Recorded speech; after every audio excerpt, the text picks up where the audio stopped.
Hello friends, मेरा नाम है दिव्यांश और आप देख रहे हैं नॉलेज लेसन्स यूट्यूब चैनल। तो आज का वीडियो शुरू करते हैं।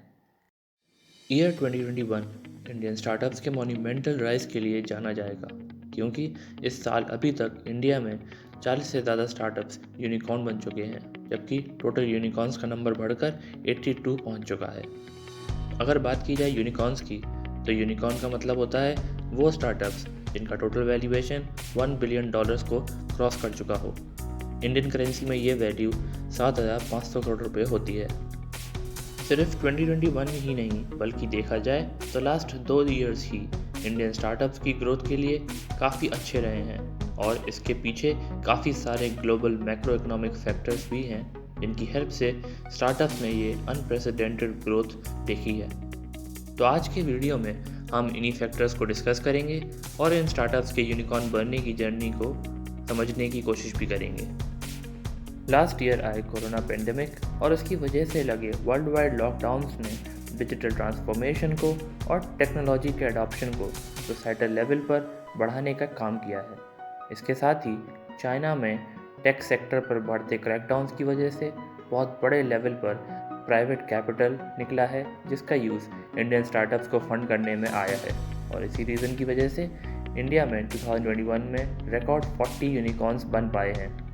आज इंडिया में टोटल 82 यूनिकॉर्न्स हैं, जिनकी टोटल फंडिंग $38.4 बिलियन है, लीडिंग पब्लिकेशन इंक 42 की एक रिपोर्ट के अकॉर्डिंग। इंडिया इस साल दुनिया का थर्ड लार्जेस्ट स्टार्टअप सिस्टम बनकर उभरा है, यूएस और चाइना के बाद। इस फाइनेंशियल ईयर के थर्ड क्वार्टर में ही इंडियन स्टार्टअप्स को रिकॉर्ड फंडिंग मिली है, जिनमें इन्वेस्टमेंट्स की टोटल वैल्यू $10.9 बिलियन है, 347 डील्स के थ्रू।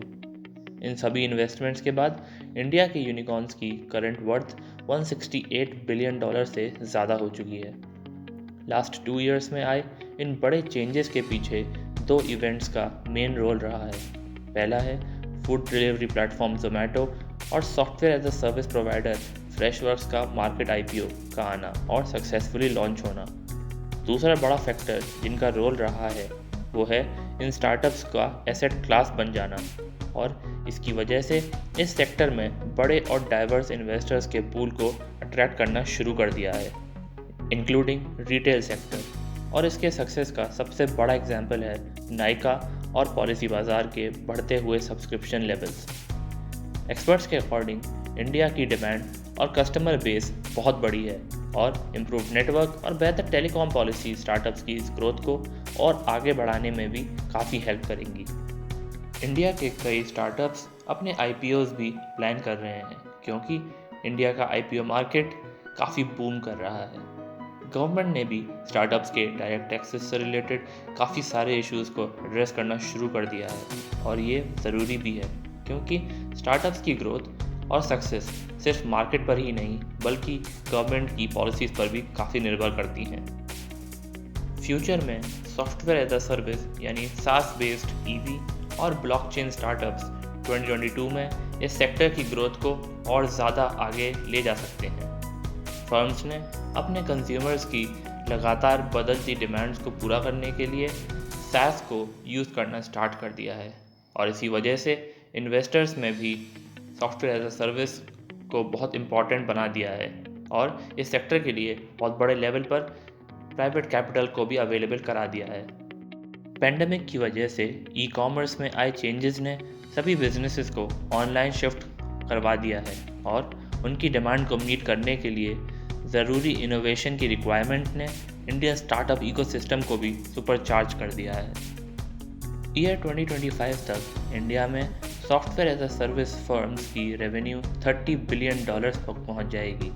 करंटली इंडिया में 13 SaaS यूनिकॉर्न्स हैं, और 7 से 9 कंपनीज ऐसी भी हैं जिनकी एनुअल रेवेन्यू $100 मिलियन से ज़्यादा है। इन कंपनीज में इन्वेस्टमेंट भी एक साल में लगभग 170% बढ़कर $4.5 बिलियन तक पहुंच गए हैं।